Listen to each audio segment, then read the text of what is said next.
So I wanted to show you guys first off, this is how awful it is to try to move the bike once you put the kickstand down. So Lyle, if you could just show them, I'm gonna put the kickstand down, everything's fine until that happens. And now if I wanna put the kickstand up, I can't. So if I'm in an apartment, can you show this? Let's just say you're up against a wall. You're in trouble now because you have to move the bike forward so that the pedals will go backwards enough so that you can then kick it up, and then they still sort of hit. I mean, that is not ideal, folks. Wow, what's happening? I mean, so I don't know, there's got to be a workaround there. Maybe I don't know if we can get like a spacer or something, maybe just different crank arm, but every single rotation it nicks the kickstand. So this is what I call operable pedals. No throttle.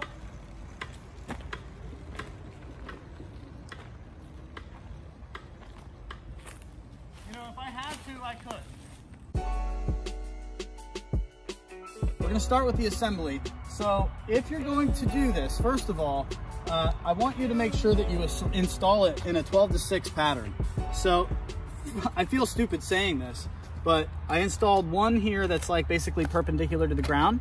And then Lyle, if you'll come over to the other side, what I did wrong, originally I didn't think about it. I just put it on randomly in a down position. So one was down and the other was perpendicular. And so the end result of that is, even though I could get them both level once I was riding, it would only swing just like this. I couldn't kick it over once. So for you to be able to use this correctly, it should be common knowledge, but save yourself some time. I never even thought about it because I've never installed a pedal kit before. When you put them on, make sure if one's in like the 12 position, the one over here on the other side needs to be at a 6. All right, so when you go to install this pedal, something that I didn't see on any of the videos that I had watched before, you can start threading it in by hand, but once you get it any kind of tight, you'll see that the pedal is spinning, but the bolt is not. It's staying completely, you know, still. So what you'll want to do is grab a crescent wrench, an adjustable crescent wrench. It'll get right up in there, and then you can tighten this bolt right here and just tighten until you really catch it. Because if you don't and you just do it by hand, I will tell you within 80 miles, mine came out. And it didn't. Lyle's laughing at me. It's true. It just, and we pulled it right out. It didn't strip anything, but it was like, okay, this is obvious that I should have known. You know, you can't just hand tighten pretty much anything on a bike that's going to be riding and things that are this bumpy. So yeah, just grab a wrench right here. An adjustable crescent will be good, and you can just go ahead and tighten that up and you'll be good to go. So let's just talk overall experience, because that's really what you want to know, right? Like, does it help me with compliance? I have 2 stories that happened to me right off the bat. First ride, the first time I took it onto a trail, I had the pedals on, and a mountain biker was coming up on me, and this is exactly what he said. I'm sorry for the profanity, so just, you know, earmuffs. But he's coming up on me, coming down the trail. I'm coming up the trail. Now, he's supposed to yield to me because I'm coming up, but I see he's cruising. And so I just clearly got off the path, and I gave him clearly the right of way. And I said, come on down, bud, I got you. And he goes, that's not a bike, and keeps going towards me. I said, yeah. I said, oh, dude, it's got mountain bike tires and pedals, man. It's just a really cool looking e-bike. And as he passed me, he goes, and just keeps going. No way. Yeah. So, like, those are fighting words, dude. I'm a peaceful person. Like, you're very lucky I've never been in a fight in my life. I'm 5'7". I don't want any part of that. And you got all those new teeth. But, like, who does that? Who says that? So my thought originally was, well, those pedals aren't gonna save, if somebody's gonna call you out, the pedals aren't gonna save it. Like, they're just in a mindset to just, that looks something like it's something I don't understand. You can't have that here. So on day 2, I'm on the bike path. You guys all know what I'm talking about. It's just the paths that you've all seen back in the backyards and whatnot in your neighborhoods. And I'm going around a corner. It's about 5 miles an hour, and I'm pedaling, and about 15 feet ahead of me, I see a 70-year-old gentleman and his friend who's probably 55, 60. There's 2 dudes walking up to the tennis court. This guy looks like he's the tennis pro. And the first thing he does, because he sees this thing, and he's like, I mean, I'm 15 feet away from him going 5 miles an hour and pedaling, hardly even using my motor, but he just didn't understand it. And he goes, that's illegal. you can't ride that here. I said, oh, no. It's just an e-bike. Like, it's, you know, it's got pedals and a mountain bike. And, oh, that doesn't matter. It's got a motor, doesn't it? Well, yeah. Doesn't matter then. Can't have that on the bike path. And I said, at this point, I'm not here to argue with them. I don't want to have a bad name for Sur Ron owners. So I just said, oh, is that really the case? Is that true? I didn't know that. Yeah, if it's got a motor, you can't have it back here. And I just played into that and I said, oh, all right, well, cool. Then I'll stay off of them then if that's really the case. But I think you're wrong. I've got to be honest. I'm going to do my homework. You can't have that back here as I'm driving back out. And I just left and he's like, it's dangerous. So that was the experience. Now I went home devastated because I just got my brand new Sur Ron. Only 30 miles in. Wow, when you got your one wheel, I mean, show them the one wheel, show them your ride. When you got this thing and it was brand new, wouldn't you be pissed off or kind of like upset if somebody was just barking at you for no reason? Yeah, definitely. Like Who wouldn't be? That's crushing your stoke, dude. And so I was really upset. So what I did... A stoke sponge is what we call it. It's a stoke sponge, just sucking it all up. So what I did is I kept riding and I was going to get a sandwich. I come to a four-way stop. Now, I'm in the bike lane and it's a four-way stop on the road, and the first thing to my right, if I'm here, I come up, four-way stop, here comes a police officer. So at this point, this is as bad as it could possibly get. And I'm thinking, oh, okay, well, I guess we'll see what happens, because like I have to, he stops, I was already there, so I had to just pedal right out in front of him and then continue off into the bike lane. You get the nervous eyes? I did not give any nervous eyes. I rode as if I'm supposed to be there. I had a smile on my face. I was pedaling along and going about 15 miles an hour. And you know what happened? Absolutely nothing. What? Cop had no problem with it, drove right by. I went right past, literally as far as I am from the camera right now, just right past him, no problem. So that got me thinking, and I said, wait a minute, let me call the police station. And I called them. You called the cops? I absolutely did.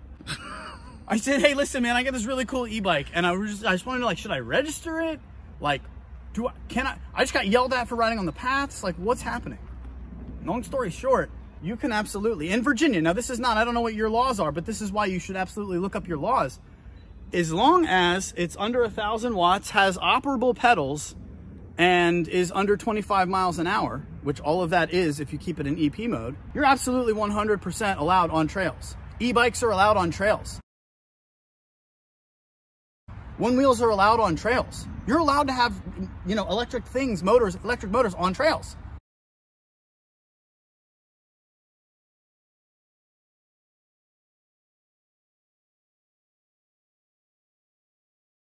If you really want to look at it, it's like 46.2-907. Like, I'm coming at it with knowledge. So the next time that somebody hits me on the trail, I'm gonna be like, oh, okay. Well, you know what? What is that? That's where I'm going to start. Now, the whole reason I'm telling you this is because the cop told me that guy was wrong. He shouldn't have been yelling at you. I told him what happened. He said that guy was in the wrong. The only reason I can get away with that in this whole story is because I had the pedal kit on. That's the whole point of this story. If I didn't have these, which are a crappier build, they're not nearly as good as the pegs are. I know that. But that goes a whole lot different. That story's a whole lot different. If I don't have these pedals on, I'm no longer right. I can't now ride on trails. I can't ride on bike paths. I can't ride in bike lanes. Where really can you ride it? And I don't want to buy something for $3,500 that I have to always feel like I just robbed the bank and I'm trying to get away from here because I'm always riding illegally. Hell no. Are you going to be jumping like 15 feet, 20 feet jumps? Then maybe don't do this. I live in an area where people love to call you out on your shit. It's just, Lyle, you live here. People right now during COVID, they're just trying to impose their will, man. Oh my God, yeah. It's the worst. It's a constant pissing contest. So the last part of this story is today I'm out with my buddy on the Rad Mini, and we were on the trails, and anytime I ride by somebody, I just give them a courtesy pedal. That's the whole point of this thing. You just give a courtesy pedal to show, hey, I've got operating pedals. I'm in a mode that keeps it under 1,000 watts, and I'm keeping it under 25 miles an hour. Like, sorry, man, if it scares you, that's on you. But I was on these trails, like you can see, I mean, these are awesome trails, but mountain bikers don't like it when you are on their stuff for some reason. So we came up on a mountain biker today, even though it's an electric mountain bike trail, rated for e-bikes, and he got out of my way and was like,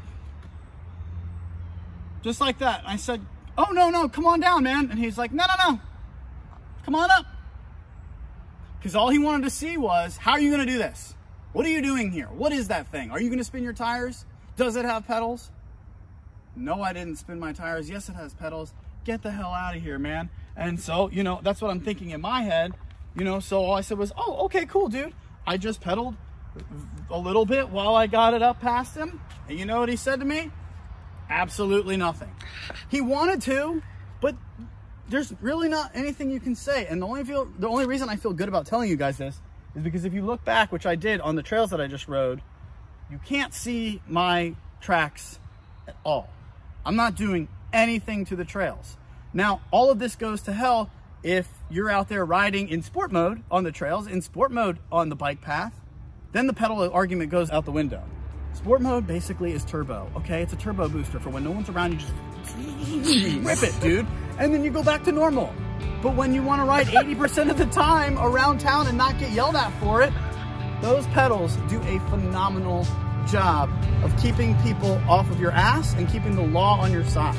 If you go and register it, now the law is on your side, but you can't ride it on paths and stuff. Hell no. If it's registered, then it's got plates on it, and it's got to be on the street. You can't do that. You don't see mopeds on paths because there's no pedals, right? So this is the whole thing. It's like, where are you going to ride it? If you're somebody who lives in, no offense, but like bum F nowhere, well then don't worry about it. Like, who's going to say something? But if you live like me in Northern Virginia, or a place where people love to call you on stuff, or you're just worried about peace of mind, and you might be doing some trail riding, you might be doing small jumps, but you're not competing with anybody on this, you just want to have a blast on a really amazing piece of equipment, get the pedals, just get them, and then you don't have to worry about it. I mean, but definitely do your homework so that you know what your laws are, so next time somebody challenges you on it, you can come at them with knowledge, and then right away, hopefully changing their mind at, you know, against e-bikers in the first place.